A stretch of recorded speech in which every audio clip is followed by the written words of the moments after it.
Welcome back दोस्तों। आज मैं इंडिया एयर बुक का चौथा और पांचवा चैप्टर कवर करने वाला हूं। इससे पहले वीडियो में मैंने पहला और दूसरा और साथ में तीसरा चैप्टर कवर कर लिया था। तो आइए चैप्टर 4 और 5 देखते हैं कि इसमें क्या है इम्पोर्टेंट फैक्ट हैं।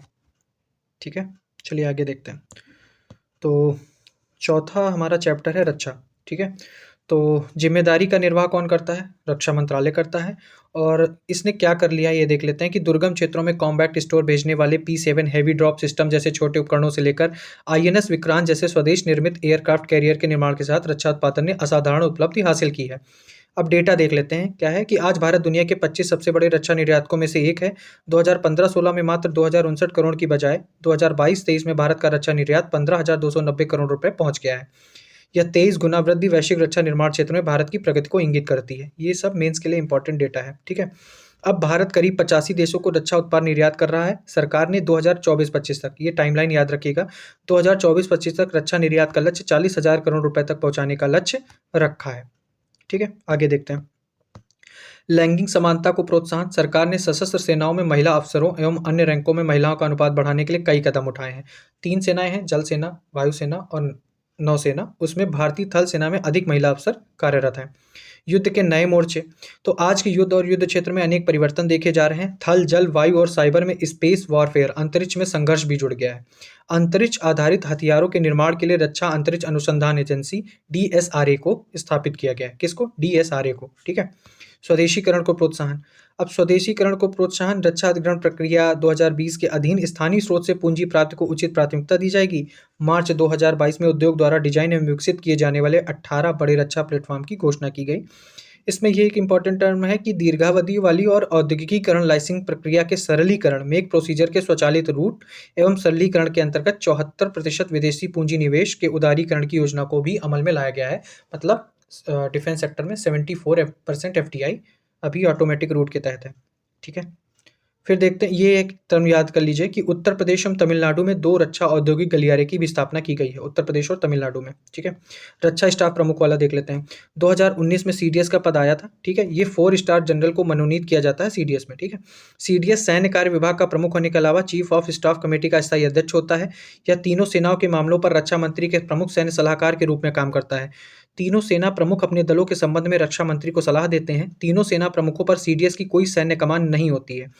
स्टाफ कमेटी के स्थायी अध्यक्ष के तौर पर नियत कार्यों के लिए CDS को इंटीग्रेटेड डिफेंस स्टाफ मुख्यालय का सहयोग भी प्राप्त होता है। अब ये कुछ विभाग दिए रखे हैं, इनसे हमें कोई लेना देना नहीं है। ठीक है, और रक्षा लेखा महानियंत्रक देख लेते हैं। तो रक्षा लेखा विभाग DAD रक्षा मंत्रालय के प्रशासनिक अधिकार में कार्य करता है और रक्षा लेखा महानियंत्रक उसके शीर्षस्थ अधिकारी होते हैं। विभाग को दिए गए अधिकारों में सशस्त्र सेवाओं से जुड़े सभी लेखा, वित्तीय सलाह, भुगतान और सभी भुगतानों का लेखा करना शामिल होता है। ठीक है, BRO देख लेते हैं। BRO लाइमलाइट में भी है, पढ़ लेते हैं। तो देश के उत्तर एवं उत्तर पूर्वी राज्यों के सुदूर क्षेत्रों में अवसंरचना विकास तथा भारत की सीमाओं की रक्षा के लिए सीमा सड़क संगठन BRO की 7 मई 1960 को स्थापना हुई थी। और इसके जो परियोजनाएं थी वो उत्तरी क्षेत्र के लिए श्रीनगर के केंद्र शासित प्रदेश में प्रोजेक्ट बीकन, इनका ये टर्म याद रखिए। प्रोजेक्ट बीकन किस लिए था? ये मेंस में एशे और एशे या मेंस में लिखने में काम आ जाएगा। Project beacon.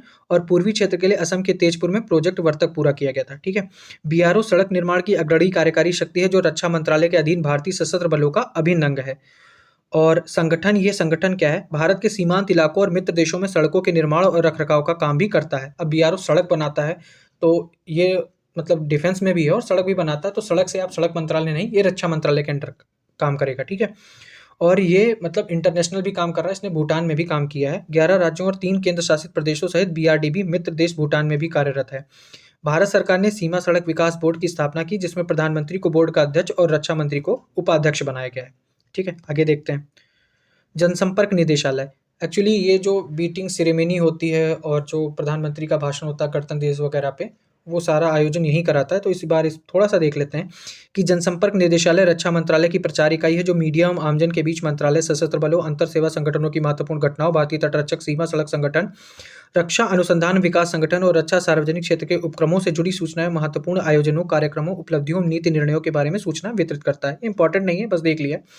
DPR गणतंत्र दिवस समारोह जैसे प्रमुख आयोजनों के लिए मीडिया सुविधा एवं प्रचार भी सुनिश्चित करता है। इसमें कर्तव्य पथ पर parade, beating the retreat ceremony एवं प्रधानमंत्री की रैली में NCC कैंप की समाप्ति जैसे आयोजन शामिल होते हैं। ठीक है, सैन्य मामलों का विभाग जितना इंपॉर्टेंट था वो हम देख चुके हैं। आगे देखते हैं। त्रिसेवा एजेंसियों का गठन। तो त्रिसेवा एजेंसियों में सशस्त्र बल विशेष ऑपरेशन डिवीजन शामिल रहता है, जो जमीन, वायु और सामुद्रिक क्षेत्रों में विशेष सेनाओं की संयुक्त योजना, विकास और रोजगार को सुनिश्चित करती है। त्रिसेवा के अंतरिक्ष संबंधित कार्यों को देखने वाली डिफेंस स्पेस एजेंसी है। साइबर स्पेस और स्पेशल ऑपरेशन के क्षेत्र में सहक्रिया एवं संयुक्तता स्थापित करने के लिए 2018 में डिफेंस साइबर एजेंसी की स्थापना की गई थी। ठीक है, आगे देखते हैं। अब संयुक्त राष्ट्र शांति प्रयासों में सहयोग, वो भारत क्या कर रहा है संयुक्त राष्ट्र शांति स्थापना में, ठीक है, प्रयासों में उसमें क्या सहयोग कर रहा है। तो योगदान की एक समृद्ध विरासत हो और वह सैनिकों के सबसे बड़े योगदानकर्ताओं में से एक है। कौन? भारत। ठीक है, अब ये नीचे देख लेते हैं कि संयुक्त राष्ट्र के अधिदेश के तहत तनावपूर्ण क्षेत्रों में शांति स्थापना अभियानों में योगदानकर्ता महिला सैनिकों की आवश्यकता को ध्यान में रखते हुए भारत ने MONUSCO और UNISFA में महिला टीमें तैनात की हैं। लाइब्रेरिया के बाद दूसरी सबसे बड़ी महिला टुकड़ी, मतलब पहली किसकी है? लाइब्रेरिया की, और दूसरी किसकी है? भारत की सबसे बड़ी, भारत की महिला टुकड़ी है दूसरे नंबर पर। भारत ने UNDOF में महिला सैन्य पुलिस और विभिन्न अभियानों में महिला स्टाफ अधिकारियों, सैन्य पर्यवेक्षकों को भी तैनात किया है। ठीक है, ये देख लीजिए। भारतीय सेना ने शांति स्थापना अभियानों में उपयुक्त प्रशिक्षण प्रदान करने के लिए नई दिल्ली में संयुक्त राष्ट्र शांति स्थापना केंद्र की स्थापना की है। अब ऑपरेशन सद्भावना क्या है? पूर्वोत्तर का राज्यों और जम्मू कश्मीर तथा लद्दाख के केंद्र शासित प्रदेशों में स्थानीय लोगों की जरूरतों को पूरा करने के लिए अधिकांशतः ग्रामीण और दूर दराज के क्षेत्रों में ऑपरेशन सद्भावना जैसी परियोजनाएं चलाई जा रही हैं। लोगों की जरूरतों को ध्यान में रखते हुए स्थानीय प्रशासन से विमर्श के आधार पर ही परियोजनाओं को कार्य रूप दिया जा रहा है। इसका फोकस क्या होता है? इसका फोकस शिक्षा, महिला एवं युवा सशक्तिकरण तथा स्वास्थ्य के मूलभूत सामाजिक पक्षों में सुधार करना है, जिससे क्या होगा? सामाजिक अवसंरचनात्मक विकास परियोजनाएं होंगी और इससे क्षमता विकास होगा। ठीक है, कोविड-19 के दौरान राहत कार्य, इनसे हमें कोई मतलब नहीं है अब, तो आगे देख लेते हैं। आगे मिशन सागर है। मिशन सागर के 4 स्टेज हैं, इसलिए एक बार इसको देख लेते हैं, हो सकता है मैचिंग में पूछ ले। तो मिशन सागर 1 के अंतर्गत 2020 में भारतीय नौसेना ने अपने पड़ोसी देशों मॉरिशस, मालदीव, मेडागास्कर, सेशेल्स और कोमोरोस को मेडिकल टीम, दवाओं और 580 टन खाद्यान्न की मदद पहुंचाई। सागर 2 के अंतर्गत सूडान, इरिट्रिया, जिबूती, दक्षिण सूडान जैसे 4 पूर्वी अफ्रीकी देशों को मानवीय सहयोग के लिए INS एरावत को तैनात किया। मिशन सागर 3 के दौरान वियतनाम और कंबोडिया को बाढ़ राहत पैकेज के रूप में मानवीय सहयोग एवं आपदा राहत भिजवाने के लिए INS किल्तान को दक्षिण पूर्वी एशिया में तैनात किया गया था। मिशन सागर 4 में 2021 के दौरान कोमोरोस और मेडागास्कर में दक्षिण हिंद महासागर क्षेत्र में INS जलाश्व को तैनात किया गया था। फिर INS विक्रांत देख लेते हैं। ये स्वदेशी है और नया एयरक्राफ्ट कैरियर युद्धपोत मिला है। ठीक है, तो ये इंपॉर्टेंट है। तो इसका निर्माण भारतीय नौसेना के केरल स्थित कोचीन शिपयार्ड लिमिटेड में किया गया है। इस युद्धपोत का आदर्श वाक्य क्या है? हम अपने खिलाफ आने वालों को मैं हराऊंगा। ठीक है, अब INS विक्रांत का स्वरूप भारतीय नौसेना के in house worship design bureau ने तैयार किया है और इसे पत्तन पोत परिवहन एवं जलमार्ग मंत्रालय के अधीन कोचीन शिपयार्ड लिमिटेड नामक एक सार्वजनिक उद्यम शिपयार्ड में निर्मित किया गया है। विक्रांत में अत्याधुनिक ऑटोमेशन फीचर्स है और भारत में नौसेना के इतिहास में बनाया गया यह अब तक का सबसे बड़ा जहाज है। ठीक है, इसमें इतना ही इंपॉर्टेंट है। नौसेना का प्रतीक चिन्ह, ये इंपॉर्टेंट है। दरअसल मैं यहाँ पे उस प्रतीक चिन्ह को यहाँ पे पेस्ट नहीं कर पाया, आप एक बार गूगल करके उसको देख लीजिएगा। उसकी डिटेल हम पढ़ लेते हैं कि भारत को नौसेना का नया प्रतीक चिन्ह मिला है। राष्ट्रीय स्तर पर नौसेना की पहचान के तौर पर प्रचलित स्वायत्त प्रतीक चिन्ह में 2 घटक और जोड़े गए हैं। ऊपरी बाएं हिस्से में राष्ट्रीय ध्वज और एक नेवी ब्लू सुनहरी अष्टभुजा चिन्ह केंद्र में। अष्टभुजा चिन्ह में 2 अष्टकोणीय किनारे हैं जिनके बीच सुनहरा राष्ट्रीय चिन्ह, नीचे नीले अक्षरों में सत्यमेव जयते अंकित है। एक लंगर के ऊपर दिख रहे इस चिन्ह को शील्ड के शीर्ष पर रखा गया है। नौसेना का आदर्श वाक्य क्या है? शम नो वरुणः। अष्टभुजा से गिरे हुए डिजाइन को भारतीय नौसैनिक चिन्ह से लिया गया है, जिसमें अंकित त्रुटिपूर्ण लंगर को भारतीय नौसेना की दृढ़ता दर्शाने वाले स्पष्ट लंगर से बदला गया है। ऑपरेशन समुद्र सेतु, विदेशों में फंसे भारतीयों को घर लाने के लिए वंदे भारत मिशन के साथ भारतीय नौसेना ने 2020 में ऑपरेशन समुद्र सेतु की भी शुरुआत की थी। ठीक है, बस इसमें इतना ही देखना था। अब डिजिटल इंडिया पहल, 1 दशक से भी पहले सुरक्षित एवं भरोसेमंद ऑप्टिकल फाइबर केबल बिछाने के लिए भारतीय वायुसेना अग्रणी रही थी। उसने लद्दाख और अरुणाचल प्रदेश जैसे एडवांस लैंडिंग ग्राउंड क्षेत्रों सहित भारतीय वायुसेना के सभी अड्डों को जोड़ दिया था। मतलब अब सभी भारतीय वायुसेना के अड्डे जो है वो ऑप्टिकल फाइबर केबल के थ्रू आपस में जुड़े हुए हैं। ठीक है, आगे देखते हैं। अब ये हमारे काम की नहीं। अब अग्निपथ भर्ती योजना देख लेते हैं। तो सशस्त्र बलों में स्वैच्छिक भर्ती होती है। ठीक है, जाति, धर्म, वर्ग, धर्म, समुदाय की परवाह किए बिना भारत के समस्त नागरिकों के लिए खुली है। अग्निपथ इस योजना का नाम है और इससे जो चुने जाएंगे युवा, उनको अग्निवीर कहा जाएगा। ठीक है, अब इसमें क्या लाभ होंगे? इनको 4 साल की अवधि के पूरा होने पर इन्हें एक बार की आयकर मुक्त सेवानिधि पैकेज 11.71 लाख भुगतान किया जाएगा, जिसमें उनका योगदान भी शामिल होगा और उसमें अर्जित ब्याज और ब्याज सहित उनके योगदान की संचित राशि के बराबर सरकार का योगदान शामिल होगा। ग्रेच्युटी और पेंशन संबंधी लाभों की कोई पात्रता नहीं होगी। अग्निवीरों को भारतीय सशस्त्र बलों में उनकी नियुक्ति की अवधि के लिए 48 लाख रुपए का गैर अंशदायी जीवन बीमा कवर प्रदान किया जाएगा। ठीक है, ये था, इसमें इतना ही इंपॉर्टेंट है। अब भारतीय सेना में भर्ती कैसे-कैसे होती है, कौन-कौन से एग्ज़ाम होते हैं, ये हमारे लिए इंपॉर्टेंट नहीं है। फिर आगे देखते हैं। अब प्रादेशिक सेना, जैसे होमगार्ड पूछ लिया था, मैं भी इसको पूछ ले तो थोड़ा बहुत जानकारी में रख लेते हैं। तो प्रादेशिक सेना की शुरुआत भारत के प्रथम गवर्नर जनरल सी राजगोपालाचारी ने 1949 में की थी। प्रादेशिक सेना एक स्वैच्छिक अंशकालिक नागरिक सेना है जिसमें पेशेवर सैनिकों की बजाय देश की रक्षा के लिए आतुर रहने वाले नागरिक भर्ती होते हैं। प्रादेशिक सेना का कार्य नियमित सेना को अचल कार्यों से दूर रखकर प्राकृतिक आपदाओं और महत्वपूर्ण सेवाओं के रखरखाव के ऐसे कार्यों में सेवाओं उपलब्ध कराना है जिसका सीधा असर किस पे होता है? सामुदायिक तौर पर देश की सुरक्षा पर पड़ता है। प्रादेशिक सेना की अवधारणा में ऐसे कामकाजी नागरिकों को अंशकालिक सैन्य प्रशिक्षण उपलब्ध कराना निहित है जो सैन्य प्रशिक्षण मिलने पर कुशल सैनिक बन सकते हैं। मतलब सीमा तैनाती पर भी जाया जा सकता है, उनको थोड़ा सा प्रशिक्षण देंगे तो वो काम आ जाएंगे। ठीक है, अब आगे देखते हैं।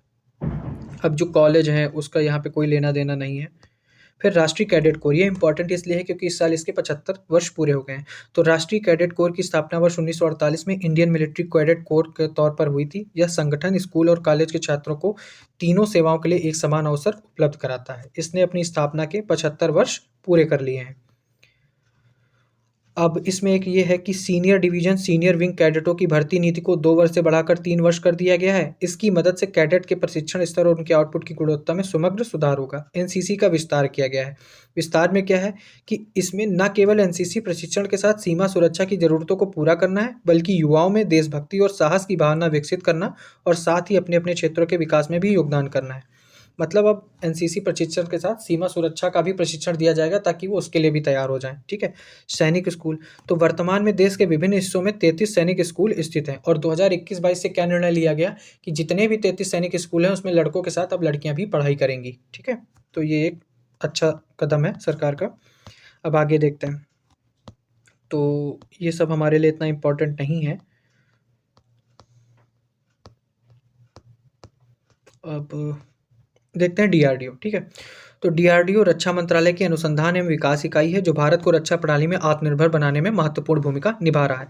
अब इसमें एक टर्म ये देख लीजिएगा कि जमीन से जमीन पर मार करने वाली अग्नि मिसाइल, मतलब अग्नि मिसाइल कैसी है? जमीन से जमीन पर। ठीक है, Prithvi supersonic cruise missile BrahMos और जमीन से हवा में मार करने वाला Akash missile, anti satellite missile ASAT, hypersonic technology demonstrator vehicle, light combat aircraft Tejas, airborne early warning and control system, autonomous flying wing technology demonstrator, Arjun प्रमुख युद्ध टैंक, पिनाक क्या है? रॉकेट सिस्टम है, पहिएदार बख्तरबंद प्लेटफॉर्म है, लेजर डैजलर है, बॉर्डर सर्विलांस सिस्टम बॉस। ठीक है, और वरुणास्त्र टॉर्पीडो, इनका निर्माण किसने किया है? डीआरडीओ ने किया है। ये रक्षा क्षेत्र में अनुसंधान को बढ़ावा देता है। ठीक है, और इसमें कुछ ज़्यादा शायद नहीं है। अब रोजगार के अवसर क्या हैं? हाँ, ठीक है, अब हम अगला चैप्टर देखते हैं, विधि और न्याय। ठीक है, तो भारत सरकार का सबसे पुराना अंग कौन सा है? विधि और न्याय मंत्रालय। यह 1833 से है जब ब्रिटिश संसद ने 1833 में चार्टर अधिनियम बनाया था। ठीक है, अब इसमें देख लेते हैं कि भारत में भारतीय विधि व्यवस्था के मतलब 4 घटक हैं, वो ऊपर दिए हैं, वो हमारे लिए इंपॉर्टेंट नहीं है। अब विधि के स्रोत क्या हैं? तो भारत में विधि के प्रमुख स्रोत क्या हैं? संविधान, संविधि, पारंपरिक कस्टमरी कानून और निर्णय विधि। ठीक है, केस लॉ। इसके अलावा एक इम्पॉर्टेंट ये देख लीजिए कि सर्वोच्च न्यायालय और उच्च न्यायालय जैसे उच्च न्यायालयों के न्यायिक फैसले कानून के महत्वपूर्ण स्रोत हैं। भारतीय क्षेत्र के अंदर सभी अदालतें सर्वोच्च न्यायालय के फैसले को मानने के लिए बाध्य हैं, ये हमें पता है। और स्थानीय रीति रिवाज और परंपराएं जो अधिनियम नैतिकता आदि के विरुद्ध नहीं है उन्हें भी मान्यता है और कुछ क्षेत्रों में न्याय करते समय अदालतों द्वारा इन्हें भी ध्यान में रखा जाता है। ठीक है, तो ये एक इम्पॉर्टेंट लाइन यहाँ से हमें मिलती है। अब आगे देखते हैं न्यायपालिका। अब ऊपर हमें पता है कि सुप्रीम कोर्ट होता है, फिर हाई कोर्ट होता है, फिर जिला वाला। तो जिले वाला देख लेते हैं कि प्रत्येक जिले में सर्वोच्च अदालत जिला और सत्र न्यायाधीश की होती है। यह जिला अदालत दीवानी न्याय सीमा की प्रधान अदालत है और इसमें मृत्युदंड दिए जाने वाले मामलों सहित हर तरह के अपराधों का मुकदमा चलाया जा सकता है। ठीक है, फिर सर्वोच्च न्यायालय देखते हैं। तो सर्वोच्च न्यायालय में क्या है कि भारत के संघीय न्यायालय ने 1 अक्टूबर 1937 से काम करना शुरू कर दिया। प्रारंभ में क्या था कि इसका अधिकार काफ़ी सीमित था और 1949 से प्रीवी काउंसिल में अपीलों की व्यवस्था को समाप्त कर दिया गया। मतलब 1949 से पहले जो अपीलीय न्यायालय था वो प्रीवी काउंसिल था, उस व्यवस्था को समाप्त करके ये सारा अधिकार किसको दे दिया गया? 1949 में अपने सुप्रीम कोर्ट को दे दिया गया। ठीक है, और ये देखिए 2020 में ये क्वेश्चन पूछा गया था कि संविधान के अनुच्छेद 130 में कहा गया है कि सर्वोच्च न्यायालय दिल्ली में ऐसे किसी अन्य स्थान या स्थानों पर बैठेगा जहां भारत के मुख्य न्यायाधीश समय समय पर राष्ट्रपति की मंजूरी से नियुक्त कर सकते हैं। ठीक है। फिर जब सुप्रीम कोर्ट बना था तो उसमें एक न्यायाधीश थे और एक मुख्य न्यायाधीश थे और अन्य 7 उनके मतलब सहयोगी न्यायाधीश थे या ये अधीनस्थ न्यायाधीश थे। अब उनकी संख्या कितनी है? एक मुख्य न्यायाधीश है और 33 जो हैं वो अन्य न्यायाधीश से मिलकर अभी बना है। और न्यायाधीश की जो रिटायरमेंट की उम्र है वो है 65 साल। अब इसमें जो पात्रता दी है ये सारी चीज़ें हमने लक्ष्मीकांत में पढ़ रखी हैं। आप सब जो है वहाँ से पढ़ लीजिए। ठीक है, आगे देखते हैं इसमें।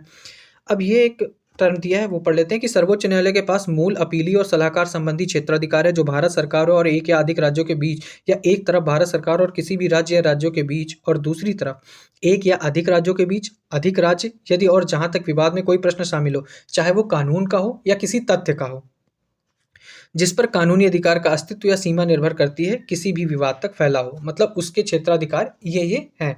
ठीक है।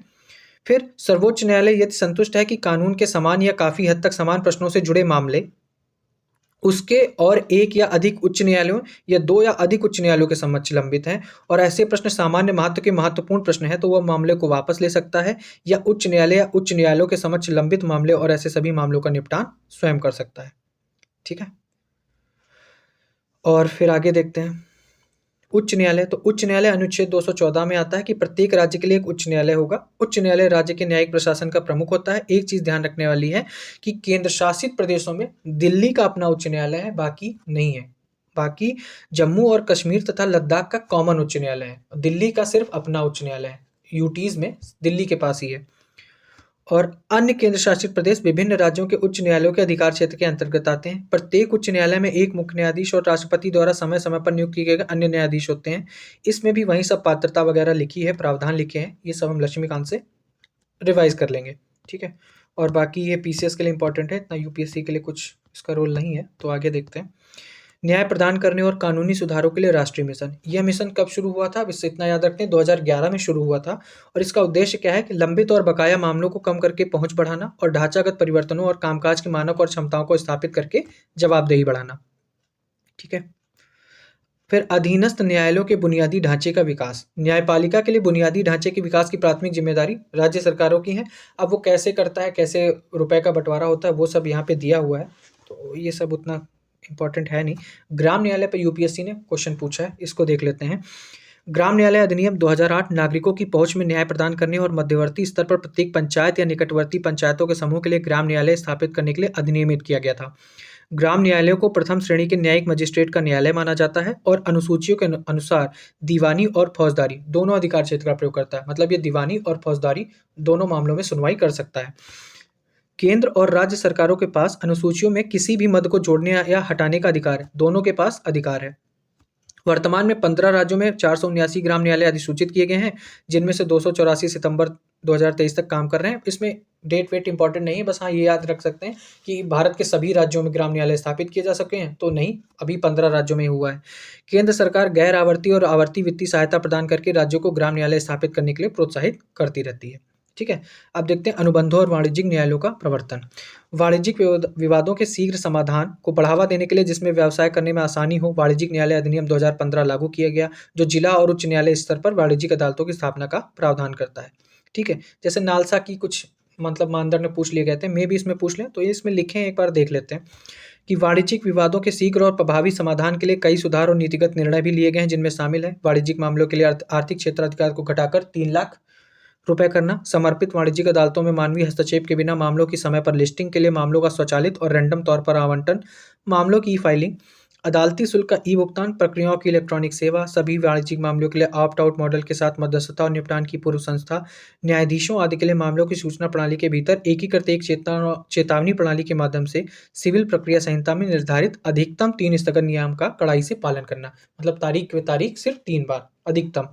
बस इसमें बाकी तो सब नॉर्मल है, समझ में आ ही जाएंगे, लेकिन 2 चीज़ें हैं जो ध्यान रखने वाली हैं। एक समय सीमा जो है अधिकतम 3 स्थगन नियम, और दूसरा आर्थिक क्षेत्राधिकार को घटाकर कितने 3 लाख रुपए करना। ठीक है, ये किया गया है इसमें सुधार के तौर पर। अब ई न्यायालय परियोजनाओं के माध्यम से डिजिटलीकरण की पहल, ये कब राष्ट्रीय ई गवर्नेंस योजना के एक प्रमुख तत्व के रूप में 2007 में शुरू की गई ई कोर्ट परियोजना डिजिटल पहल को लागू करके भारतीय न्यायपालिका के कामकाज में सुधार करने का प्रयास करती है। यह सूचना और संचार प्रौद्योगिकी राष्ट्रीय नीति और कार्य योजना के अनुरूप है। इसमें क्या करना है, बस सबको वही ऑनलाइन सूचनाएं प्रोवाइड करा देनी है। ठीक है, तो उतना समझ आ जाएगा। अब न्याय तक पहुंच, ये थोड़ा इंपॉर्टेंट है, ये देख लीजिए। विधि और न्याय मंत्रालय के न्याय विभाग ने 2021-26 टाइमलाइन याद रख लीजिएगा, 2021-26 की अवधि के लिए एक अनूठी अखिल भारतीय योजना भारत में न्याय के लिए समग्र पहुंच पर न्यायाचार समाधान तैयार करना दिशा बनाई है, जिससे न्याय तक पहुंच के लिए व्यापक एकीकृत प्रौद्योगिकी आधारित नागरिक केंद्रित समाधान उपलब्ध कराया जा सके।